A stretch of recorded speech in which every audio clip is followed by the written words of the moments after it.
Welcome, everyone, to Dorsey's Bank Counsel Roundtable on COVID-19 versus the rule of law.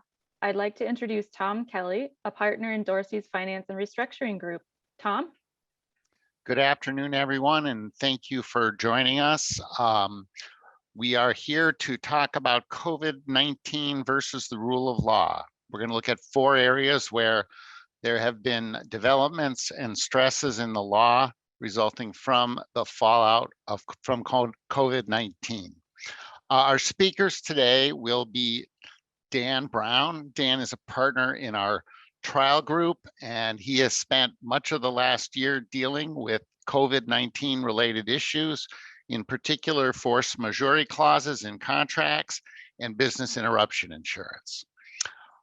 Second will be Monica Clark. Monica is a partner in the Finance and Restructuring Group and is the co-head of our Bankruptcy practice group. After that will be Skip Durocher. Skip needs no introduction, but I'll introduce him anyway. Skip is a partner in our trial group, and like Dan, he's been heavily involved in these issues, particularly the business interruption issues. Finally, Bryan. Erin is also a partner in our Finance and Restructuring Group, and Erin is the co-head of our Consumer Financial Services team. So those are the people you'll be listening to today. And without further ado, I will introduce Dan Brown. Well, thank you very much, Tom. I really appreciate an opportunity to talk to folks here on this webinar. I want to focus for just a couple of minutes on force majeure. And, this has been something I remember in the, first couple of weeks of March last year, really starting to look at these force majeure issues as contracts were coming up and questions were had about whether or not contracts were going to be enforced in light of the pandemic.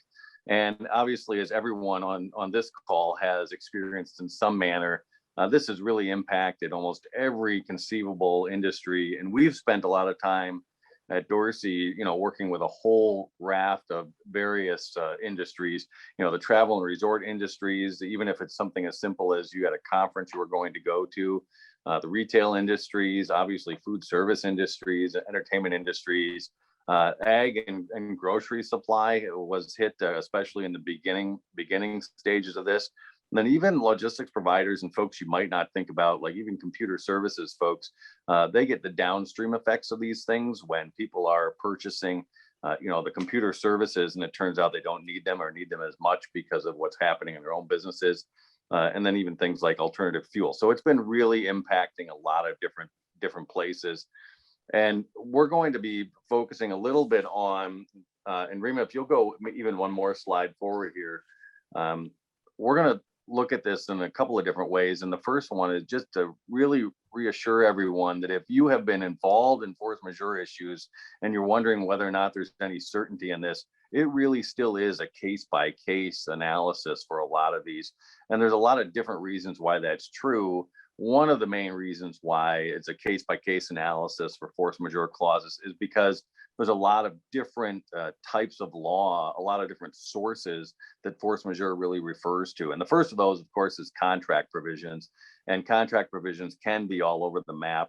They can be unilateral or bilateral force majeure provisions. They can actually be things that don't look like force majeure at all, like impossibility provisions in your contract, or even exclusivity of remedy type provisions that have the effect of force majeure. So there's lots of different ways in which this can arise. But then also, if you're looking at places and statutes like Uniform Commercial Code has provisions that function as force majeure. There's contract for international sale of goods that have provisions like this. And then if that weren't complicated enough, a lot of times when people are bringing claims of force majeure, they're not just relying on, or even relying at all on their contracts. They're relying on things like impossibility or commercial impracticability, frustration of purpose doctrines that wind up sort of looking like force majeure by the time they're being applied. So Rima, will you put us on our next slide then as well? Okay, and then there's another reason why there's still a lot of uncertainty around force majeure provisions. And that really relates to simply the fact that we need to remember that still that as we're talking about, and of course, our presentation today relates to COVID versus the rule of law, force majeure is still a disfavored type of contract provision. just to be clear, we've spent a lot of time in the last year in the pandemic sort of coming to terms with and even coming to expect the idea that contracts that we had thought were pretty well inviolate are still subject to question when we're in the middle of this pandemic.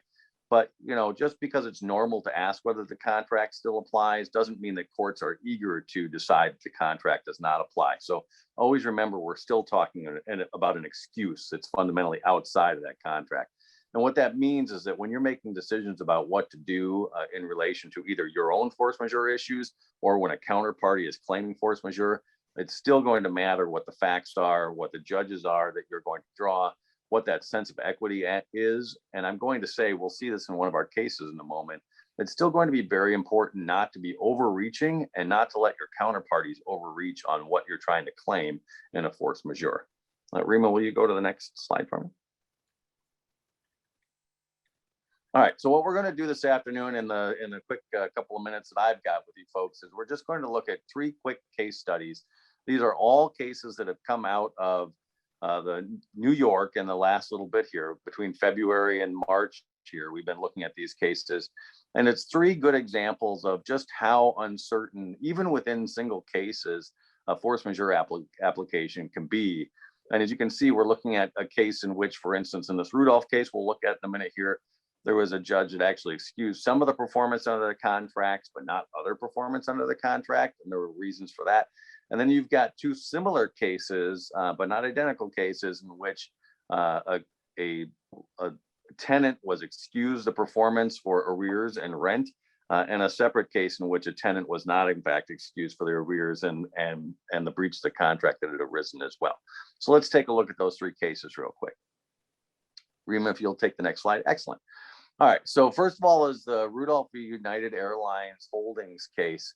And we won't go into a lot of detail on any one of these cases, but I'm just going to zero in on this one in particular. Had a long force majeure clause in the conditions of carriage clause of the contract.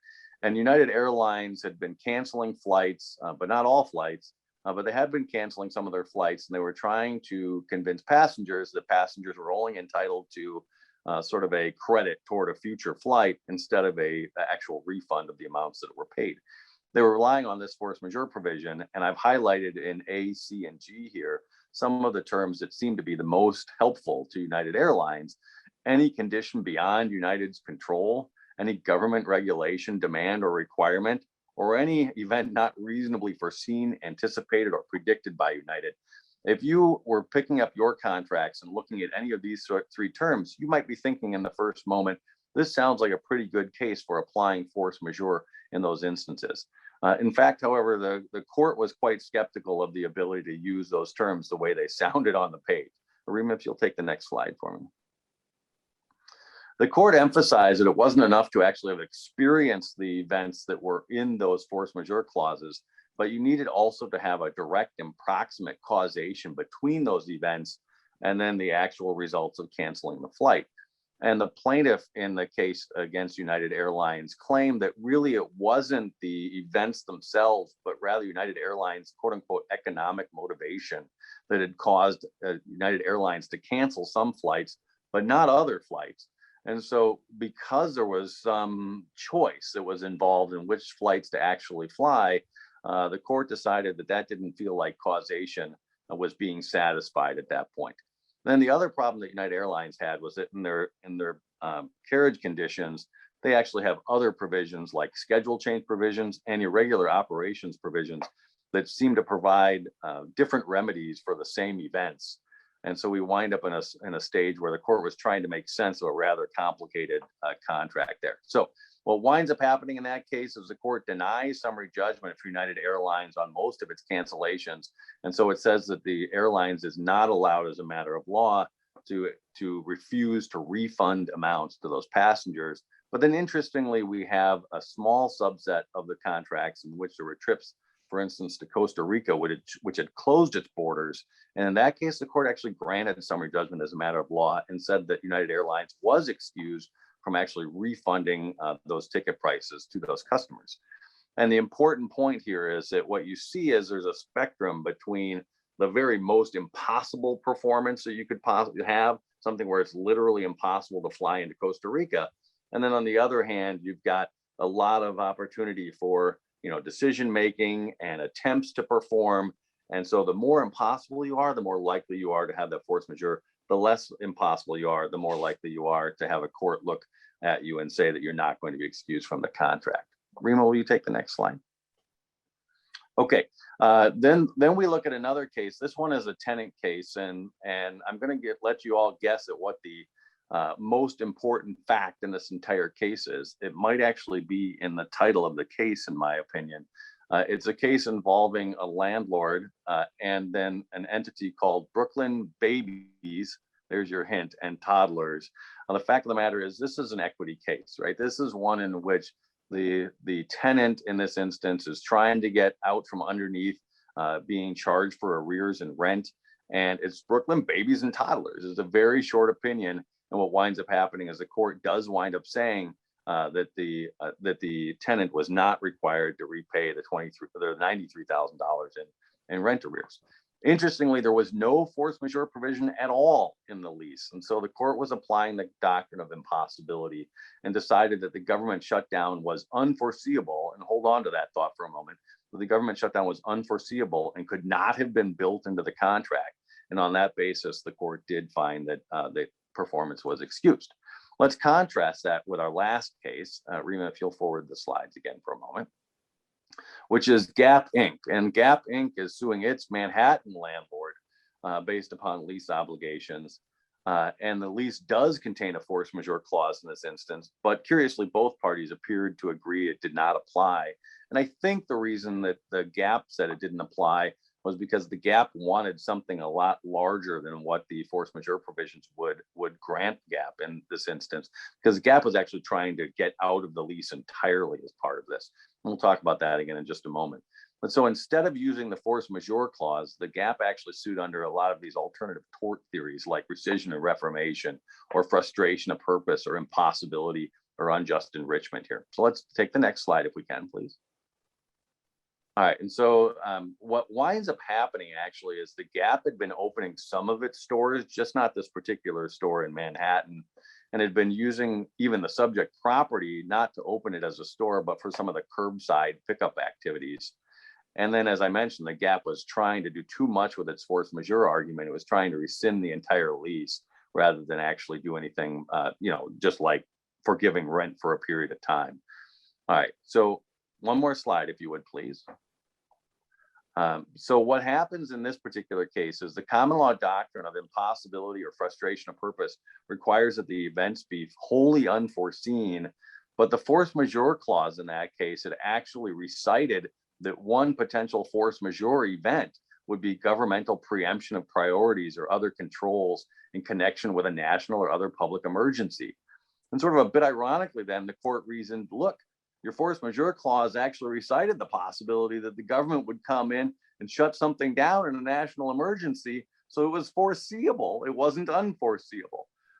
So what winds up happening is you don't get the frustration of purpose argument. You don't get the impossibility argument because your force majeure clause was there, but it wasn't good enough. So it's just something to really be thinking about. In contrast, for just a moment, the decision in our toddlers case, in which the court was very quick to say nobody could have foreseen or written into the contract words about a government shutdown, versus this case where in fact you do have some of that language, and now you wind up sort of facing the music about that language when you're trying to get out of the contract. Okay, let's take the last slide here for a moment. So what are we going to take away from this? It's a couple of things. Number one, you're going to want that case-by-case analysis if you're in the middle of a force majeure issue. And then you are going to want to be thinking about in the future here, what do we do with force majeure clauses going forward, right? A year into this, COVID is a foreseeable risk. So if you want to exclude your COVID-related events, then you're going to need to write them pretty expressly in your force majeure clauses. If you're somebody who would rather sort of let it ride with whatever happens, or you want to put the burden on the counterparty to perform notwithstanding the COVID-19 issues, then you're probably going to be thinking about making sure that you don't write in expressly the COVID-19 issues, or you do, if you do write them in, you're going to make sure that your counterparties are actually on the hook for dealing with the pandemic going forward. So that's what we've been working on more these days, is actually what happens as we write these force majeure clauses into contracts now into the future. I know we don't have time for more right now, but I appreciate the opportunity to talk with you. Thanks very much, Dan. Our next speaker is Monica Clark, and as you might guess, she's going to talk about bankruptcy. Well, good afternoon, everyone, and thanks for joining us. So now, thank you to Dan. I'm going to pronounce force majeure correctly. So I'll be able to do that when I talk about my own stuff here.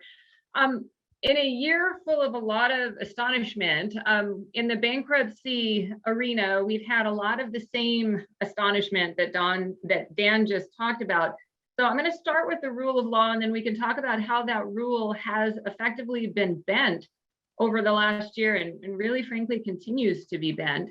The rule of law when it comes to commercial leases and payments to landlords is that the bankruptcy code requires debtors to pay rent, not just traditional rent that we think about, but other lease obligations. So taxes, utilities, common area maintenance charges. Debtors are required to pay rent from the time they file their bankruptcy case up until the time that they decide whether they want to assume or reject a lease. That's just the rule. And that rule has been part of the bankruptcy code for a very long time. It was actually put in place to be very favorable to landlords, and it's very protective. Well, like any good rule, there are also exceptions to that rule in the bankruptcy code, and we're going to talk quickly about that.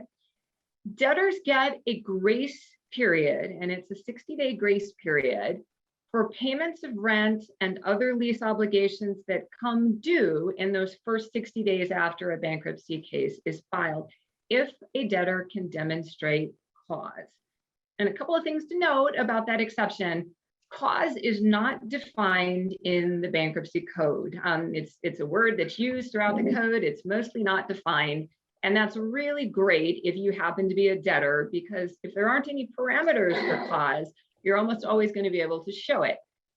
In addition, the bankruptcy court, at least in theory, cannot extend the debtor's time to make rent payments past that 60-day period. But we're going to talk in just a few minutes about how that rule has been bent. So again, historically, 365 is very protective for landlords. Landlords have been able to rely on it as the basis for getting the rent that would become due to them after a bankruptcy case is filed. Now, COVID upended all of that. So Rima, we go to the next slide, please. So starting last spring, debtors, and as Dan noted, especially debtors in the retail and restaurant sectors, they were a bit desperate. They couldn't make their obligations and their rent payments. So they had to get creative, and they started to request rent deferrals beyond the 60-day grace period. And the way that they did that is they relied on the bankruptcy court's equitable authority, because bankruptcy courts are courts of equity, and also the ability of bankruptcy judges in the right circumstances to suspend proceedings in particular cases. And bankruptcy courts have been very, very receptive to doing that over the last year. We're going to talk about those cases. So Rima, if you can advance, that'd be terrific.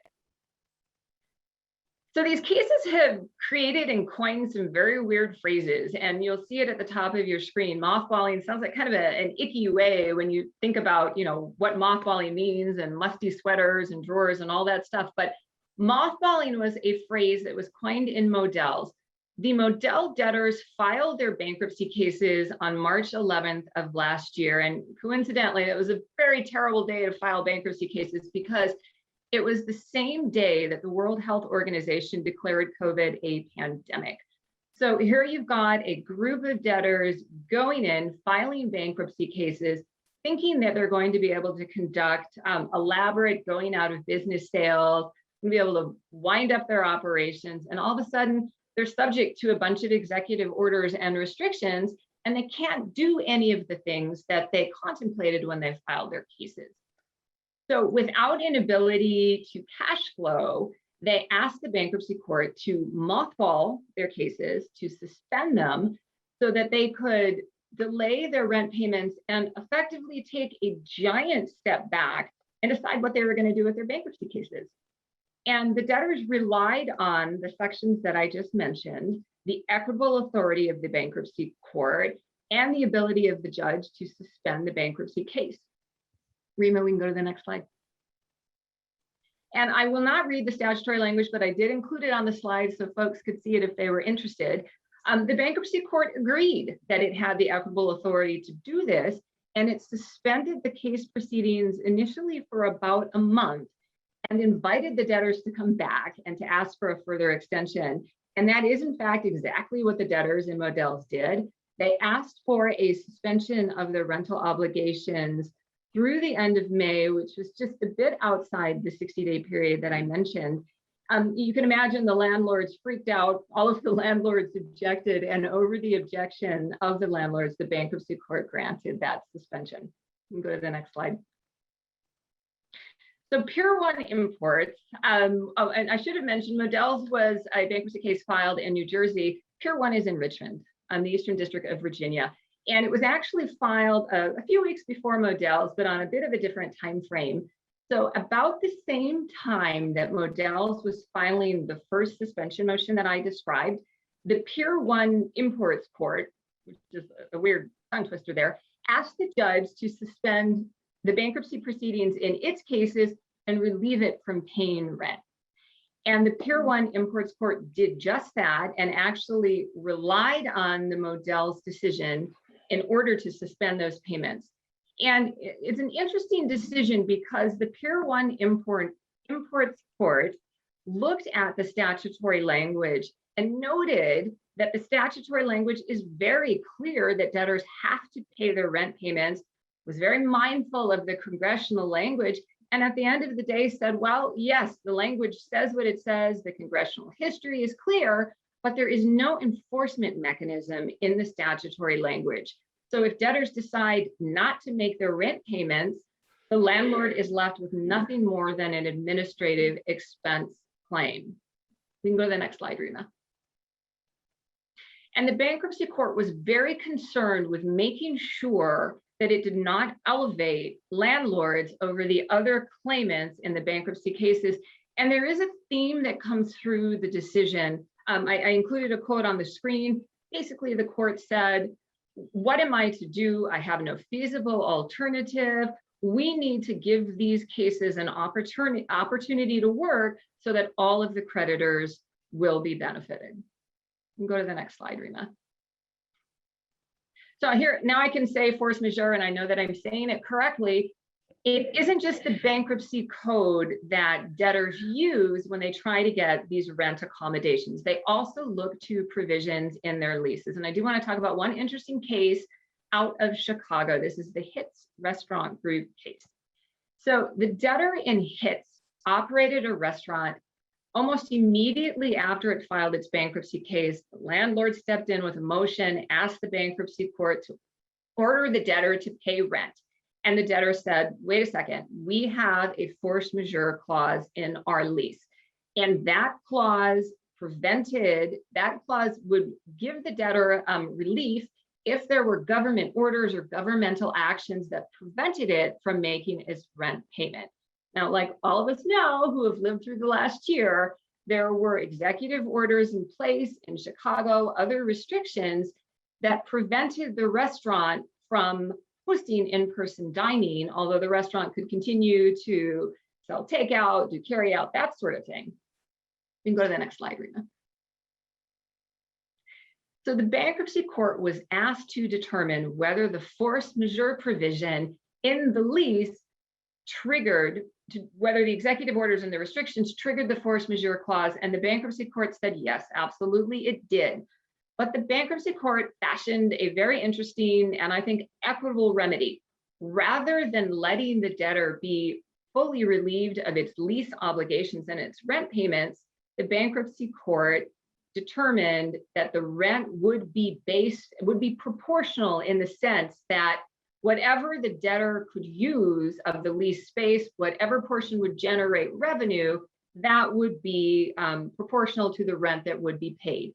So ultimately, without an evidentiary hearing or a trial, the debtor conceded that it could have used its restaurant kitchen, which corresponded to 25% of the square footage of the lease, to generate food, to produce takeout. And the bankruptcy court said, okay, that makes sense. We are then going to require you to pay 25% of the rent. And that was considered an equitable accommodation in that particular case. So next slide. Oh, Chuck E. Cheese. I love to talk about Chuck E. Cheese. The Chuck E. Cheese debtors filed, of all the cases that we've discussed, they filed their bankruptcy cases actually last June. So really right in the thick of the COVID pandemic. And Chuck E. Cheese had an even harder time than the other debtors that we have talked about. And this is why. So anybody who has children or who has lived on the face of the earth has probably been to a Chuck E. Cheese. They are arcades, they have games. That's the big draw for Chuck E. Cheese. So the poor Chuck E. Cheese debtors, even though they could have hosted some limited in-person dining, they chose not to do that. They thought that would be bad for their business model. If they brought children in who would look at the ball pit and get frustrated, they couldn't play. So they had decided strategically they were making a business decision. They weren't even going to keep their stores open. They asked the bankruptcy court to reduce or postpone rent payments in all of their approximately 150 locations in a dozen different states. They raised the very same arguments that I have described, the Section 105 arguments, the abstention arguments, the force majeure arguments. Many landlords who by now were familiar with the Models and the Pure One decisions reached accommodations, reached concessions with the debtors. There were a couple of holdouts, there were 6, and those leases involved locations in North Carolina, Washington, and California. Each of those states, like all of the other states, had executive orders that prohibited operating arcades and they limited dining. Curiously, the bankruptcy court rejected all of the debtors' theories and arguments. Of all, and this is the reason why I have titled this Where the Code Can Be the Code, which is just a play on the silly Where a Kid Can Be a Kid, Chuck E. Cheese. All of the decisions, this decision was probably the most true to the statutory language and the congressional history of 365. I say that with a caveat, so we're going to go to the next slide. The bankruptcy court in this very lengthy quote mentions the Pure One case, and the bankruptcy judge says that he disagrees with the Pure One decision, but ultimately his disagreement is only on the margin. And essentially what, at least this is my takeaway from my read of the decision, the bankruptcy court in Chuck E. Cheese said to the debtors, you have to comply, the statute is clear, but if you don't comply, then that's where my equity comes in and I'm going to have to make a different decision the next time you come before the court. So the remedy for a violation, the last sentence in this quoted phrase, is beyond the scope of this opinion. So when all is said and done, these decisions are all fairly harmonious. Next slide, please. So what are the themes that have emerged from these very curious cases? The courts that have bent the rule of law have done so primarily because, again, I'm harkening back to Models, there really isn't a reasonable alternative. There isn't a feasible alternative. What do you do when debtors don't have the cash flow to pay rent? The second theme, the circumstances are extraordinary. For most of us in our lifetimes, we've seen nothing like this. It's unprecedented. The bankruptcy code is meant to be flexible. We talked about the fact that cause is very open-ended. Again, bankruptcy courts are courts of equity. All creditors and their interests need to be taken into account, not just landlords, despite the statutory protections and the congressional favoritism. And there is this notion, and there was this notion even back last year, that there is a light at the end of the tunnel. So we need to be patient, keep these cases mothballed on track, and see what happens. Next slide. So just a second on this slide, I did want to mention that these themes were recognized by Congress. The cases were taken into account, and in a narrow set, they now have a 120-day grace period to pay rent. I wanted to throw that out so folks were aware of it, but we can go to the next slide. All right, I was going to say I want to end on a high note, but it's really not a high note. It's a really low note for landlords. Frankly, last month, a bankruptcy court in California in the Hawkeye Entertainment case ordered a commercial landlord to pay more than $600,000 in attorney's fees and costs that were incurred by a debtor in responding to a landlord's objection to the debtor's decision to assume its lease. So briefly, facts: the debtors leased 3 or 4 floors in a basement in the Pacific Stock Exchange building in Los Angeles. Actually, this was the debtor's second bankruptcy case. It's been troubled with lease issues for many, many years. The landlord was starting preliminary eviction steps, and unsurprisingly, the debtor filed a bankruptcy petition in response. That's not at all unusual. During its bankruptcy case, the debtor sought to assume the lease. The landlord was very aggressive in opposing assumption and claimed that the debtor was in breach of the lease. And the parties participated in substantial and very remarkable discovery. The bankruptcy court actually conducted a 5-day trial on the lease issues and the default issues, ultimately determined that the debtor had not breached the lease and authorized the debtor to assume it. Next slide. And immediately after the bankruptcy court's assumption decision, the debtor filed a motion seeking payment of its fees and costs. And it actually sought in excess of $800,000 in fees and costs. So the majority of the chunk was associated with the 5-day hearing and trial that I just mentioned, and some additional fees because the landlord has been and continues to be very active in the bankruptcy case. So the bankruptcy court begins with the general rule, our American rule, that the winner is not entitled to collect fees from the loser. Despite that fact, the bankruptcy court noted that the lease contained fee shifting language, which I put on the screen. We can go to the next slide. The bankruptcy court determined that the debtor's motion to assume was in fact an action or proceeding that triggered the fee shifting language. I've said the decision is strange, which is probably the biggest understatement that anyone will make in this presentation. Lots of reasons why the decision makes no sense. The bankruptcy code requires debtors to assume leases, so these motions are routine in every case. Landlords have to object to them or their leases are assumed. Landlords object all the time. Next slide. So what really drove this very strange decision? Did the mothballing cases that we've just described play a role? I mean, obviously at this point, this is a bankruptcy judge who has seen many of her fellow judges rule in favor of debtors. Was the landlord just too aggressive here? I mean, again, you can imagine the time and effort that went into a 5-day proceeding, and how on earth does someone get to $600,000 in fees just on one side of the equation? And then it's worth mentioning, because I had to look and had to know, but the landlord obviously has appealed both the fee decision and just a few days ago filed a motion seeking to stay the fee award while the appeal on the issues associated with assumption are proceeding. With that, we'll move on to Skip. Skip is going to talk to us about business interruption insurance. Thanks, Tom, and good afternoon, everyone. I'm going to give you a pretty high-level overview of COVID-19 insurance litigation that's going on around the country. There are thousands of cases filed right now against insurance companies. And in full disclosure, I am a policyholder lawyer, so I sue insurance companies, and I have several of these cases that I filed myself. So you may see a little bit of a bias here while I'm talking. As you see from this slide, there's various, what I'm going to talk about are first party coverages. And what I mean by first party is where the insured itself suffered a loss, as opposed to a third party claim where a third party's making a claim against the insured who then turns to its insurance company for coverage. So we're talking here about first party coverages. One of those is event cancellation, and I'm not going to spend any time on that.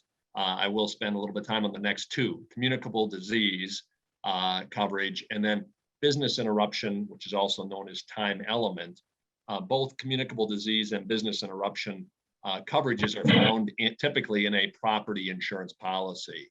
And there's various other sub coverages that I list under business interruption. I won't have time to go into each of those, but Civil authority, for example, would be an executive order by a governor basically shutting businesses down. And typically property insurance policies will provide coverage for civil authority as well as some of these other sub-coverages that I've listed here. Rima, can you move to the next slide? So communicable disease, this is typically a coverage that you'll find in a property policy. It's not in all property policies. And when it is found in one of your policies, usually there's a sublimit. So they won't, the insurers won't cover for all of your losses. If there's communicable disease that shuts you down and you lose 25 million of business revenues, typically you won't be able to recover all of that. There will be a sublimit that will give you some much smaller, typically amount. And you can see this is sort of standard coverage language in a policy that covers for communicable disease. And what jumps out here is the fact that that you have to demonstrate that there's actual, not suspected presence. So if you look at number 1 there, actual, not suspected presence of communicable disease.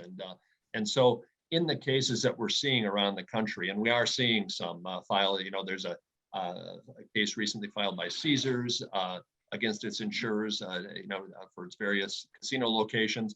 There's a case filed by the Philadelphia Eagles, and those policies do involve communicable disease coverage, and maybe not so much in those cases, but in a lot of the cases, the fight may be about whether you can show actual, not suspected presence of communicable disease, because as most of you know, around the country back last March when businesses were having to shut down, there was no testing going on. You couldn't get tested if you wanted to. So it's very difficult for policyholders to show that there was actual presence of communicable disease. So, what we're doing is looking at statistical analyses to see if we can satisfy this requirement by demonstrating that as of the time of the shutdown, it was 100% likely that because of the spread of the disease, that there would have been disease at the facility. So that's what's going on with the communicable disease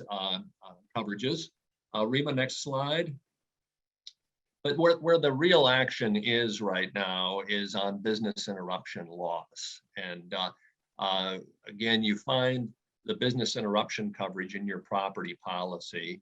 And the way this coverage usually works is you own a facility, a business, and it gets wiped out by a tornado or by a flood or by a storm of some kind or fire. And you can demonstrate that there was a direct physical loss or damage to your facility.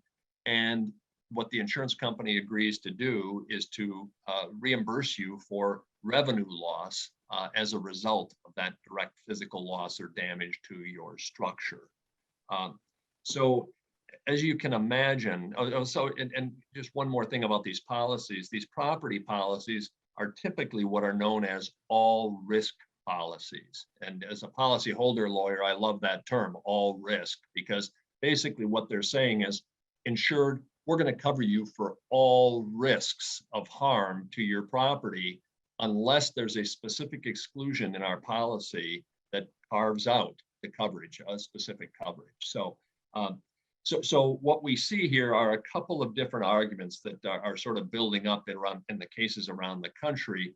And first of all, one relates to, is there coverage? It's the insured's duty or obligation to demonstrate that there's coverage under these policies.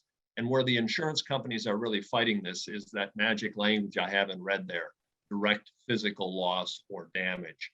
And the insurers are arguing that the presence of virus or the shutdown of facilities because of virus or because of the pandemic does not constitute direct physical loss or physical damage. And really what they argue is there's got to be some sort of alteration to the structure of the business or the facility. So that's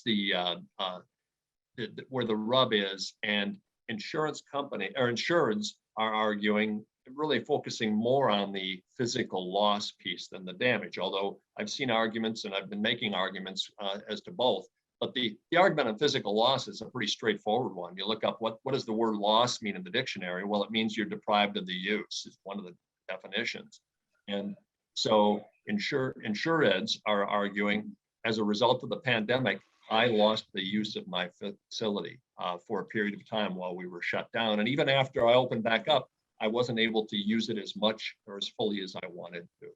And so that's one of the arguments that insureds are making. And then some insureds are also arguing that the presence of virus inside the facility constitutes damage to that facility. And the insurance companies are coming back and saying, no, you've got to demonstrate some sort of alteration to the structure, like a fire or a flood or wind, something that actually damages the structure, harms the structure of the facility. So that's an issue the courts are dealing with. And then the other place, even if the insureds can get past demonstrating there's coverage, the insurers are arguing that there are exclusions to cover that preclude coverage here. And two of them I'll talk about in a minute, but one is an actual express virus exclusion. And then the other is typically a contamination or a pollution exclusion. So can we turn to the next slide, Rima? So this is my last slide, and I think I'm doing okay. I started a few minutes late. I'll try to wrap this up pretty quickly, though. On the three questions I thought I'd just talk briefly about. The first one is, what courts are struggling with, as I mentioned, is this: does there have to be structural alteration to establish property loss or property damage? And what we're seeing is states are pretty much splitting on this. Now, insurance, as you may know, insurance issues are typically resolved by state law, and I do some tribal work, or tribal law. So the law in the jurisdiction where the harm occurred, not federal law. So federal courts will look to state laws, state courts and tribal courts will look to their own laws. And so we've seen the courts really splitting on this issue. And in the states, some are looking at this and just the sort of the feel is, well, geez, there's got to be some sort of structural damage here. That's the kind of insurance I'm used to seeing as a judge when I buy a house insurance and my house burns down, my property insurance kicks in. That's what this is really designed for. And the courts that are finding coverage, a lot of them are finding it because of the word loss, physical loss. And as I mentioned, just looking at what does Merriam-Webster dictionary say about the definition of loss, and particularly the insurance company's use of the disjunctive or. Remember that from this previous slide, it's the insured has to show physical loss or damage. And the courts are saying, well, okay, insurance companies, I can understand you're saying that there's got to be some physical alteration if there's going to be damage. As a policyholder, carrier, a lawyer for the insureds, I don't necessarily, I don't concede that either, but let's look at physical loss for now. The courts say, why does there need to be physical alteration for a loss to occur, for a loss of use to occur? So that's where the courts are more often falling down on favor of the insureds. What we see in the federal courts is interesting, and I'll talk a little bit more about how this breaks down in a minute, but the federal courts, we've seen a bit of a mixed bag too, but we've even seen some federal courts who are not quite as favorable to policyholders, it seems like so far anyway. And we see some of them even sort of disregarding the state law that they should be following. And in fact, one, in Missouri, there's a couple of federal courts that have come down so far, and the second court that ruled disagreed with one of the other court decisions from the same district in Missouri. So it really is a mixed bag so far. And then the second point is the exclusions, and how are courts dealing with the exclusions? Well, as I mentioned, there's really two types of exclusions. You've got, first of all, just an express virus exclusion that a number of insurance companies adopted back in the 2006 timeframe when we had the SARS epidemic coming out. And so if they have that exclusion, that they're doing pretty well in the courts. And there's a couple of ways for insureds to try and get around the express virus exclusion. One is a concurrent causation argument. States that allow that accept the concurrent causation doctrine. Basically, it says if there's more than one cause that brings about the loss, and at least one of those causes is covered, then any resulting loss should be covered. So even if you have a virus exclusion, if you can argue that, for example, civil authority, there was a civil order that caused the shutdown of the business in a concurrent causation state, you may be able to get around that exclusion. The other way to get around the express virus exclusion, we see insured lawyers, policyholder lawyers, arguing regulatory estoppel, basically saying that back when the insurance companies adopted these express virus exclusions in the earlier 2000s, they misrepresented to the regulators who were approving those exclusions, they misrepresented what the scope of coverage had been before. The argument is that the insurer said, oh, we're adding this, but it really doesn't affect coverage at all. We weren't covering this anyway. And so there's an argument right now that the courts are starting to address. I got to be honest, that one's not doing so well so far, but we'll see how that develops. And then, so that's the express exclusion. There's also this contamination exclusion that we see insurance companies relying on. Sometimes they don't define contamination. That's a pretty broad word. You know, for an insured, what you do is you argue it's ambiguous, and I think for the most part it is. Sometimes they do define it, and sometimes they even define contamination to include, among other things, virus. And again, insureds will have to argue that that's ambiguous, especially because the language of those contamination exclusions oftentimes sound a lot like environmental damage and pollution type damage that they're excluding. So courts are, you know, again, a mixed bag on how courts are responding to that argument. So just in wrapping up here, who's winning so far? You know, I put two pie charts on. The top one shows how things are going in federal court. The bottom one shows state court. The light green is rulings in favor of the insurance companies. So you can see insurance companies are doing much better in federal court than in state court.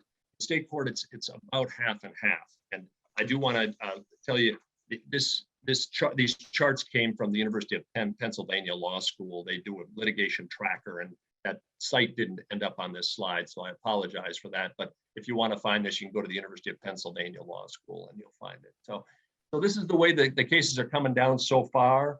You know, the insurance companies say they're winning, and they certainly are in federal court so far. But they have, you know, I think reserved about $1 billion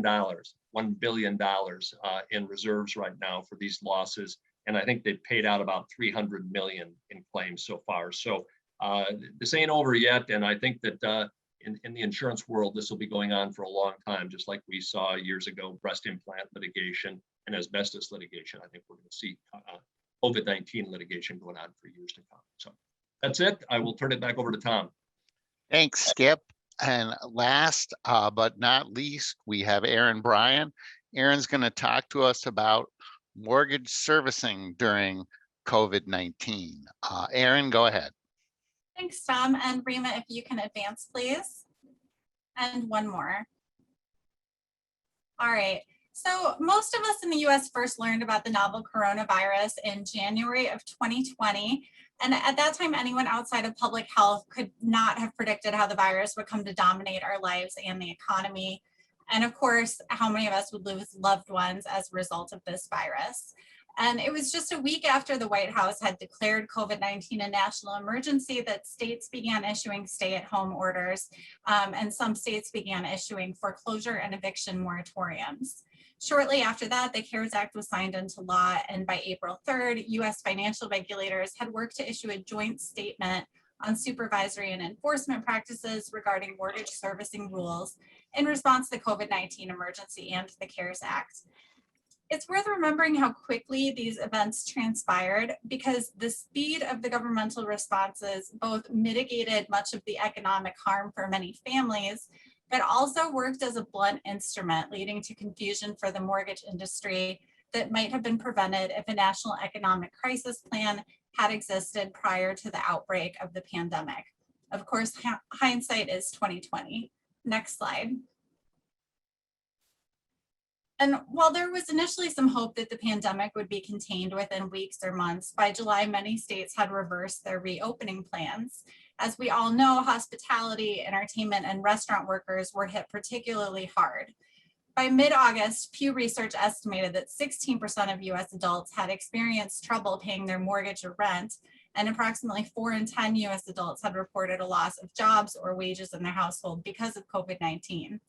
In addition, and I quote, Pew estimated among lower income adults, 46% said they had trouble paying their bills since the pandemic started, and roughly 1/3 said it had been hard for them to make rent or mortgage payments. So, yeah, Tom, did you say something? Or? No, I just coughed, sorry. Sorry, that's appropriate to our topic. So clearly providing some form of mortgage and rent relief was critical to the safety net during this time period, particularly for lower income adults and families. I also know that the pandemic disproportionately harmed the economic stability of Black and Latino families in particular. And if you review these reports, which I would encourage you to do, you'll see that those groups experienced much higher rates of job loss compared to white families, and correspondingly much more difficulty making ends meet. Some states as well were more greatly affected than others in terms of both job losses and loan delinquencies. For example, Hawaii and Nevada, past due rates jumped 4 percentage points last year, which corresponded with job losses. Next. So by early 2021, a quarter of US adults worried frequently about paying bills, and 1 in 5 adults reported worrying almost every day about paying their rent or mortgage. On the other hand, CoreLogic reported in March of 2021 that in the past year, borrowers had gained $1.5 trillion in equity as home prices surged. So the housing market remained strong during the pandemic, and low interest rates drove a historic boom in refinances. And those Americans fortunate enough to have investments saw big returns as the stock market recovered. But the government's orders addressed at mortgage servicers continued. While eviction orders are not the primary focus of my part of the presentation, I want to briefly mention a February 2021 ruling from the U.S. District Court from the Eastern District of Texas, Turkle versus Centers for Disease Control, which held that the CDC's eviction moratorium was unconstitutional. The case was a challenge to the CDC's September 2020 agency order titled Temporary Halt in Residential Evictions to Prevent the Further Spread of COVID. The CDC order actually criminalized proceeding with an eviction while the order remained in effect. In the court's order, the judge stated, the question here is whether a nationwide moratorium on evicting specified tenants is within the limited powers that our Constitution grants to the federal government, namely its authority to legislate as necessary and proper to regulate commerce among the several states, end quote. The court found that the Constitution does not grant those powers to the federal government. I mention this case because we have seen many more challenges to federal and state orders from landlords than from mortgage servicers. So why the difference? The federal government already has a heavy hand on mortgage servicers through the GSEs like Fannie Mae and Freddie Mac and federal financial regulators. In addition, major mortgage servicers, including banks and other financial institutions, have wanted to show their support for consumers during the pandemic. Many of these institutions have made great inroads in building public trust following the Great Recession and would not have wanted to risk public blowback for challenging orders that were widely perceived to be of social and economic importance, even if they reflected government overreach. Next slide. So speaking of the Great Recession of 2007 to 2009, let's look at how the COVID downturn compared. In the Great Recession, we saw that as unemployment rose, so did mortgage delinquencies, practically in lockstep. Many Americans lost their jobs, and unemployment benefits were not sufficient to keep jobless borrowers in their homes. In addition, mortgage servicers had not anticipated or planned for the astronomical demand for loss mitigation and forbearance options. Many borrowers complained of difficulty with their servicers' loss mitigation processes, leading to much criticism of how servicers treated borrowers. At the same time, mortgage servicers, including banks, were facing significant credit losses that would put many out of business. Additionally, there was not much that could be done for severely underwater borrowers in a post-bubble environment. So these and other factors combined to cause an unprecedented wave of foreclosures, followed by increased regulation of mortgage origination and servicing. And just as life had begun to return to normal for servicers, along came COVID. But this time, as unemployment rose, mortgage delinquencies fell.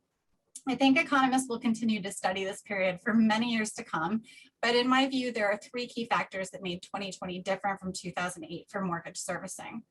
First, the income support appears to have worked to stave off economic catastrophe for many families, and PPP funds kept many struggling businesses afloat. Second, mortgage servicers have invested greatly in loss mitigation support since the Great Recession and now have processes in place that could be adapted to handle the government's mandates regarding forbearances and deferrals. And they've done a remarkable job with that. Third, a strong residential real estate market provided greater comfort for servicers that disruption in income and payments would be less likely to leave lenders undersecured following months of non-payment. Next slide. So I'm not going to go into great depth on these given the short amount of time that's left, but I would Erin, we're going to go on over for 5 minutes. So okay, great. You've got 8 minutes left. Excellent. Okay, so at the federal level, the GSEs, such as Fannie Mae and Freddie Mac, acted quickly and have continued to revise their policies throughout the pandemic.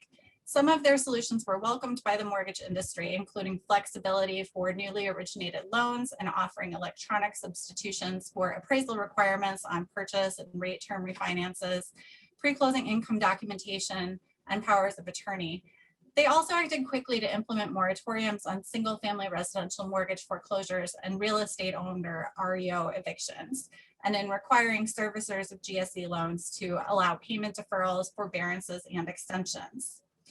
From a rule of law perspective, mortgage servicers are accustomed to the GSEs frequently updating their servicing guidelines and requirements. So for the most part, it's difficult to argue about overreach on this one limited area. But many smaller servicers, especially initially, struggled because their obligation to pay principal and interest was not relieved at first, and many lacked the funds to advance these payments. This was addressed in later guidance to allow additional time for P&I advances, but requirements to advance taxes and insurance have remained a stress point. Under the CARES Act, servicers of federally backed mortgages are required to offer a mortgage payment forbearance option for all borrowers who either directly or indirectly suffer a financial hardship due to COVID. These forbearances do not require supporting documentation and the missed payments are not forgiven.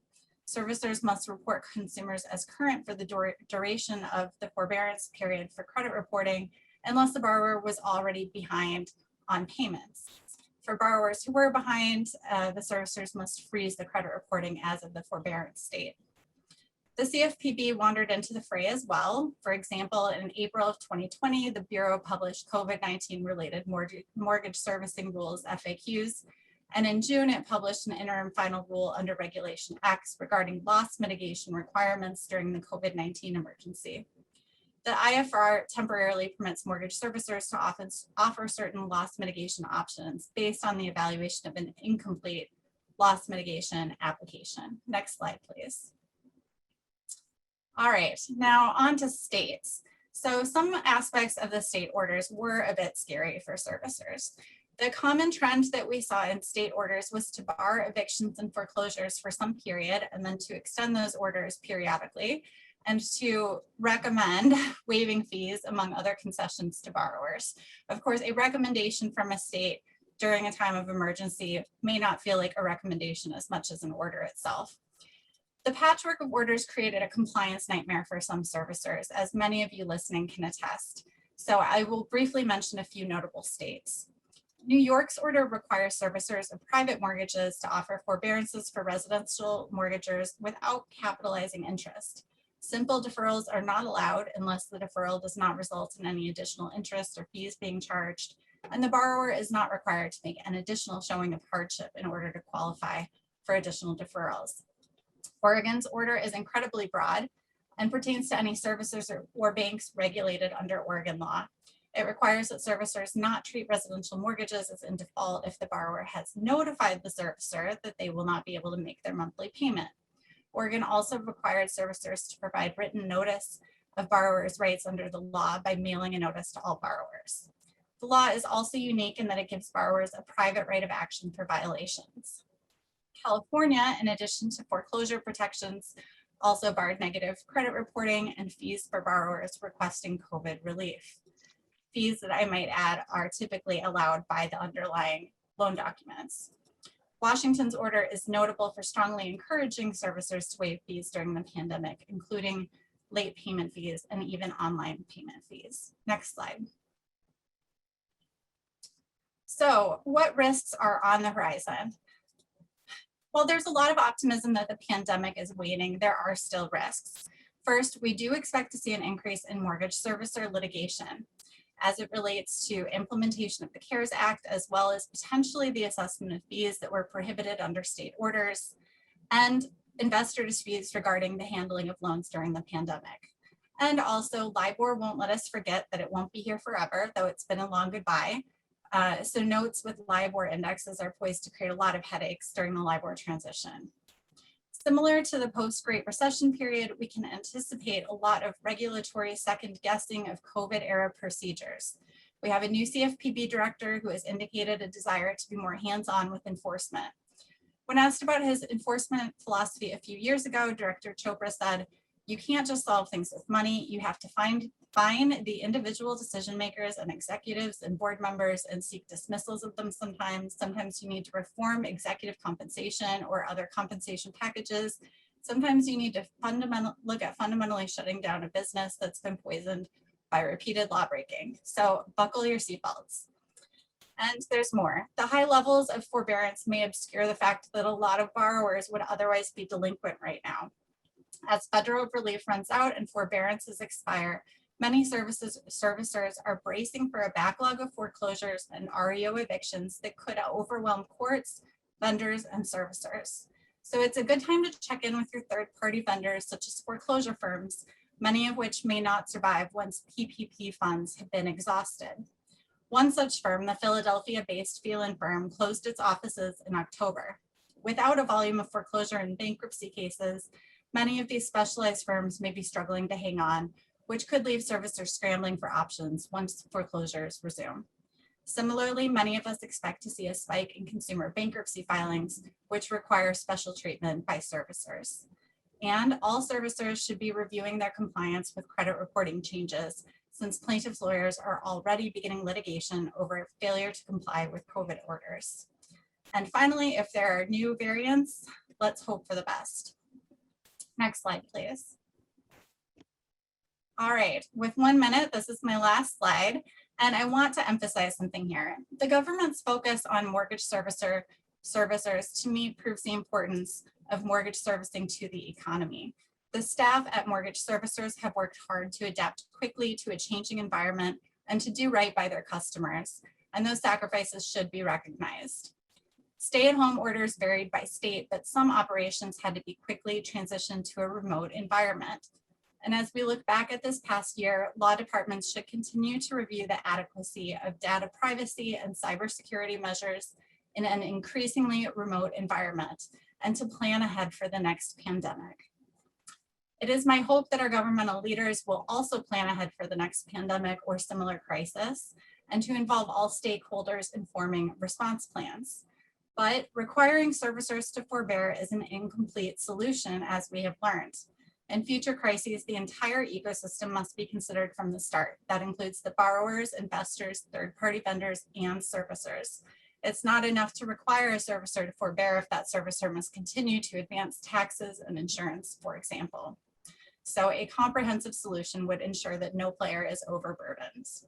And finally, while the jury is still out, it looks as though income support did work to keep many mortgages current. The problem is that it was a Band-Aid for what was hoped to be a short duration problem, and as of yet, the pandemic is not over. My colleagues and I would be happy to speak with you offline about these topics, but thank you for giving me the chance to speak with you today. Thank you, everyone, for attending. Appreciate those who stuck with us for the extra 5 minutes. Hope you enjoyed or got something out of the presentation, and have the rest of a good day.